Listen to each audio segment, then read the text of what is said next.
రాష్ట్రంలో పరిస్థితులు చూస్తూ ఉంటే ముఖ్యంగా రైతాంగం యొక్క పరిస్థితి చాలా అధ్వానమైన పరిస్థితి. వర్షాలు ఒక దగ్గర పడుతున్నాయి, ఒక దగ్గర పడతలేవు. అయినప్పటికీ ఎంతో శ్రమతోటి రైతులు కష్టపడి వ్యవసాయం చేస్తూ వరి పొలాలు నాటు చేసుకొని పత్తులు మిగతా పంటలు చేసుకుంటారు. కనీసం ఈ రాష్ట్ర ప్రభుత్వం రైతులకు సకాలంలో ఎరువులు ఇవ్వడంలో పూర్తిగా వైఫల్యం ఉంది. ఈ విషయం మీద పొందలేనటువంటి ప్రకటనలు వస్తూ ఉన్నాయి. యూరియా సరిపోయేది కానీ ప్రతిపక్ష పార్టీ దీన్ని అనవసరంగా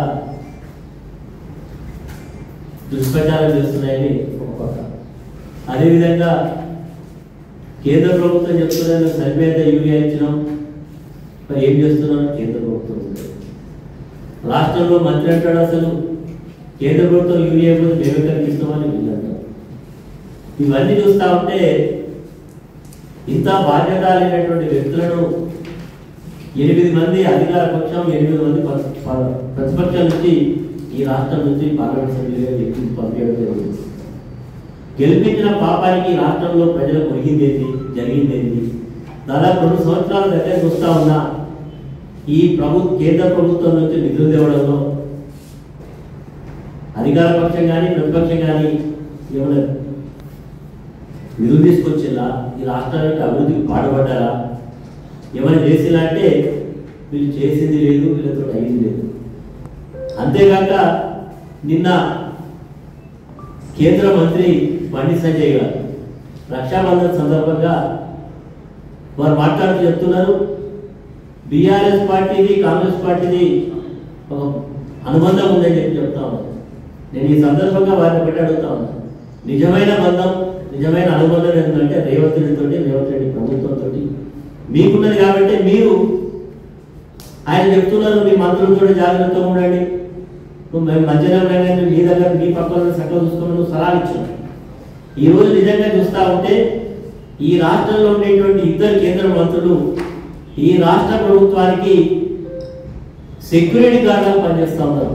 2 కేంద్ర మంత్రులు ఈ రాష్ట్ర ప్రభుత్వానికి సెక్యూరిటీ గార్డుగా ఉండి ఈ రాష్ట్ర ప్రభుత్వం చేస్తున్నటువంటి ప్రజా వ్యతిరేక విధానాలు కానీ వైఫల్యాలు కానీ ఈరోజు వాళ్ళకి కనబడడం లేదు. ఈరోజు బండి సంజయ్ గారు వారి కేంద్ర మంత్రి, వారి కరీంనగర్ నుంచి ప్రాతినిధ్యం వహిస్తూ ఉన్నారు. వారి నియోజకవర్గంలోనే మానేరే డ్యామ్ ఉంది. మరి గతంలో కేసీఆర్ గారు ఈ రాష్ట్ర ప్రయోజనాలను దృష్టికొని, రైతుల ప్రయోజనాలను దృష్టిలో పెట్టుకొని కాళేశ్వరం ప్రాజెక్టు కట్టించి దాదాపు 5 సంవత్సరాలు నిలిచి రైతు పంట పొలాలు ఆదుకుంటే ఇప్పటికీ ప్రభుత్వం వచ్చిన 2 సంవత్సరాలలో కనీసం మోటార్ లాంచ్ చేయకపోతే కూడా అడగలేనటువంటి నిస్సాయ స్థితిలో ఉన్నది బండి సంజయ్ గారు. బండి సంజయ్ గారు మీరు కేంద్ర మంత్రి అనే విషయం మీరు మర్చిపోయినా, లేకపోతే మీరు ఏమనుకుంటారో అర్థం కాదు.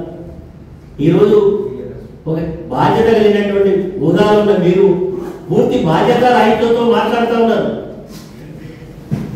ఈరోజు మీ పార్టీ నాయకులు చర్చించుకుంటా ఉన్నారు, నిజమైనటువంటి సెక్యూరిటీ గార్డ్గా మా నాయకులు ఉన్నారు కాబట్టి ఈ ప్రభుత్వం చేసేటువంటి వైఫల్యాలను మీరు క్షేత్రస్థాయిలో తీసుకెళ్ళలేకపోతున్నామని మీ శ్రేణులు చర్చించుకుంటా ఉన్నారు. మీరు ఈరోజు గతంలో మీరు ఎమ్మెల్యేగా ఓడిపోయిన వాళ్ళే ఈరోజు నరేంద్ర మోడీ గారి పుణ్యం వల్ల మీరు ఎంపీలు అయి ఉండొచ్చు. ఆ రోజు మేము ఇండియా కూటమిలో లేవు, మోడీ కూటమిలో లేవు. కాబట్టి ప్రజలు మమ్మల్ని ఈరోజు ఆ ఎన్నికల్లో మమ్మల్ని పక్క పెడితే ఈరోజు మీరు మీ సొంత బలంతో గెలిచినట్టుగా మీకు అంతా జరిగినట్టుగా మీరు మాట్లాడుతూ ఉన్నారు. అయ్యా మిమ్మల్ని 8 మంది ఈరోజు ఎంపీగా గెలిపించారు. ఈ 2 ఏళ్లలో మీరు ఈ తెలంగాణ రాష్ట్ర ప్రయోజనాల కొరకు తీసుకొచ్చిన నిధులేంటి? మీరు తీసుకొచ్చిన గొప్పదనం ఏంటి? ప్రతిపక్షం చెప్పేటువంటి 8 మంది పార్లమెంట్ సభ్యుల పాత్ర ఏంటి అంటే వీరి వల్ల ఏమి కాదు, వీరు పోయేటోడు వచ్చుడు తప్ప ఈ రాష్ట్రానికి ఒరిగింది కానీ జరిగింది కానీ కనీసం యూరియా ఇప్పించలేని నిస్సాయిత స్థితిలో ఉన్న మీరు ఈరోజు మీరు ఏది మాట్లాడినా చాలా ఎక్కువ మాట్లాడినట్టు అవుతుంది. కాబట్టి మీరు ఒకసారి మాట్లాడే ముందు ఒక బాధ్యత కలిగినటువంటి హోదాలో ఉన్న విషయాన్ని గుర్తెరిగితే బాగుంటుందని ఈ సందర్భంగా గుర్తు చేస్తా ఉన్నాం. బీఆర్ఎస్ పార్టీ అధికారం నుంచి పోయి దాదాపు 2 సంవత్సరాల దగ్గరకు వస్తా ఉన్నది.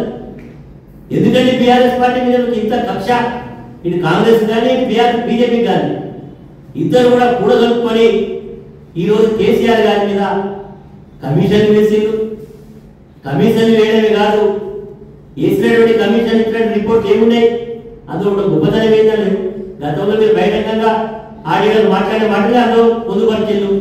ఆ కమిషన్ అంతా కూడా బీఆర్ఎస్ పార్టీ మీద అప్రతిష్ట పాలు చేయడానికి కమిషనర్ తప్ప కేసీఆర్ గారి మీద అందులో ఉన్నది ఏంటి కమిషన్లో. చివరికి ఆయన పార్టీకి ఉన్నటువంటి పార్లమెంట్ సభ్యుల మీద కూడా ఎక్స్టెన్షన్ మీద ఎక్స్టెన్షన్ ఇప్పించి ఆఖరిగా ఈటల రాజేందర్ కూడా ఇరియాలని చెప్పి వాళ్ళ బీజేపీలో అంతర్గత కలహాలు మరి భాగంగానే ఈటల రాజేందర్ మీద కూడా మరి ఆయన స్టేట్మెంట్ కూడా రికార్డ్ చేయడం జరిగింది. ఏది ఏమైనా ప్రజలు చాలా నిశ్చింతగా గమనిస్తా ఉన్నారు. ఈ రోజు నిజమైనటువంటి బాధ్యత కలిగినటువంటి పాత్రను భారత రాష్ట్ర సమితి పోషిస్తున్నది. తెలంగాణ రైతుల యొక్క హక్కులను పరిరక్షించడంలో కానీ తెలంగాణ హక్కులను పరిరక్షించడంలో కానీ నిజమైనటువంటి పార్టీ బీఆర్ఎస్ పార్టీ అని ఇప్పటికీ ప్రజలు గుర్తెరిగింది. ఈరోజు ఈ హైదరాబాద్ లో మొన్న వర్షాలు పడి ఏమైనా సమీక్ష చేసిలా? ఈరోజు వర్షాలు పడితే రోడ్ల మీద పరిగాపులు ప్రజలు కాదు మరి ఈరోజు ఇళ్లకు చేరుకోలేక ఇబ్బంది పడ్డారు. ఒక చిన్న వర్షానికి ఈ పరిస్థితి ఉంటే మీకేమైనా దూరదృష్టి ఉందా, మీకేమైనా దీర్ఘకాలమైనటువంటి ఆలోచన ఉందా అంటే ఏమీ లేదు. ఈ ప్రభుత్వం అంతా కూడా ఏదో నడుస్తుందంటే నడిపించే పద్ధతిలో ఉన్నది తప్ప వీరు నిజంగా చిత్తశుద్ధి లేదనే దానికి ఉదాహరణ అనేకం ఉన్నాయి.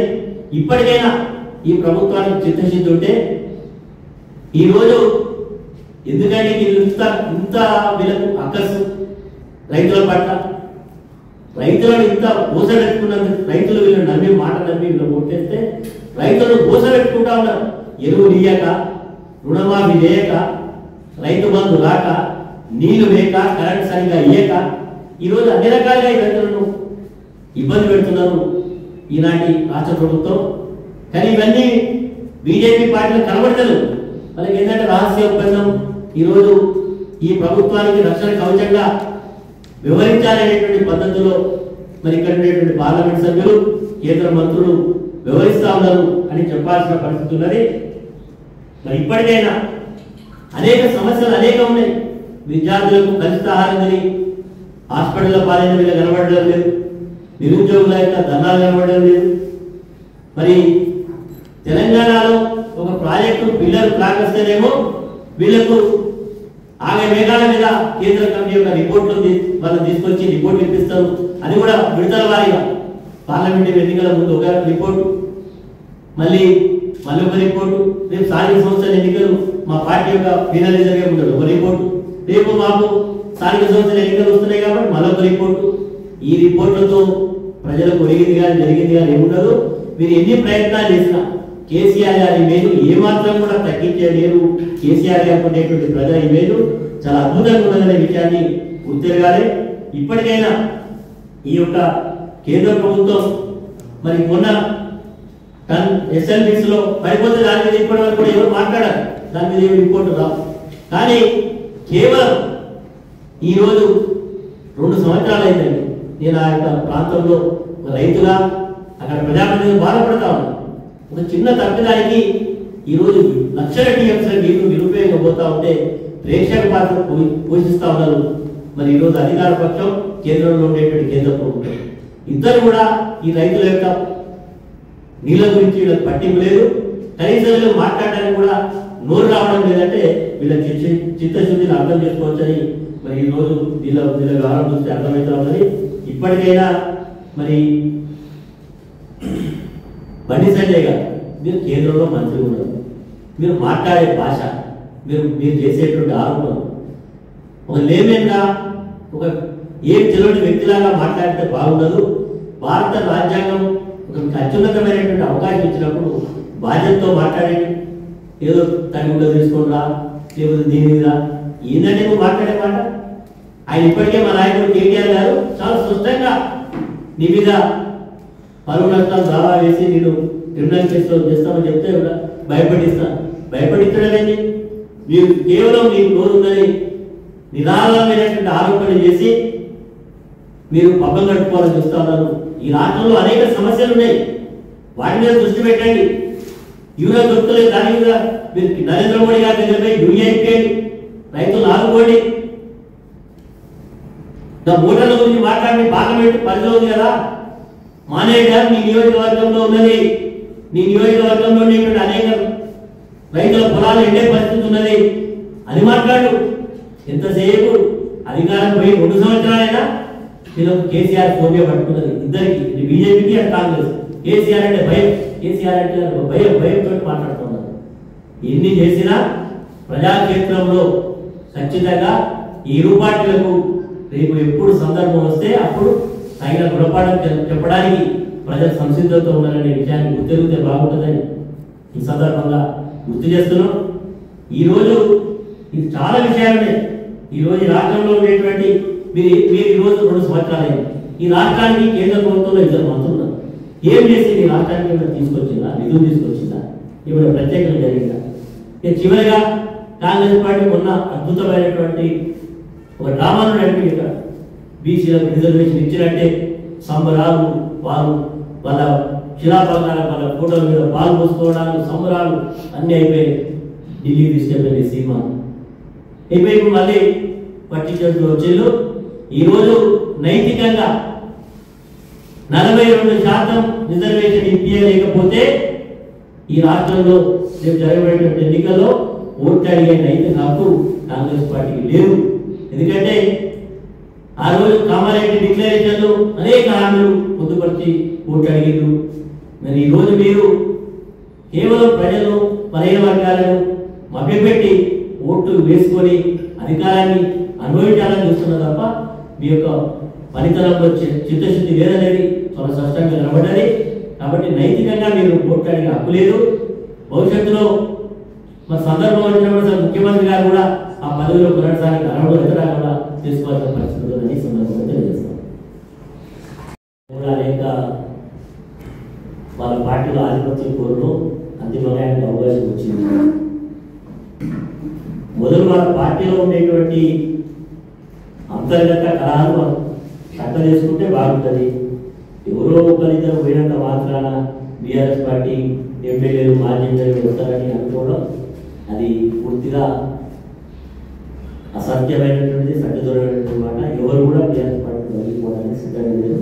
అందరూ కూడా కేసీఆర్ నాయకత్వంలో పనిచేస్తారు. తప్పకుండా ఈ రాష్ట్రానికి భవిష్యత్తు, ఈ రాష్ట్రం యొక్క హక్కులను పరిరక్షించేది, దీర్ఘకాలికంగా ఆలోచన చేయగలిగింది భారత రాష్ట్ర సమితి.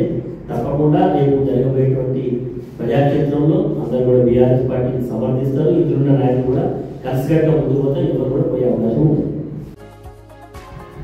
Please like, share, subscribe and comment G3 Media.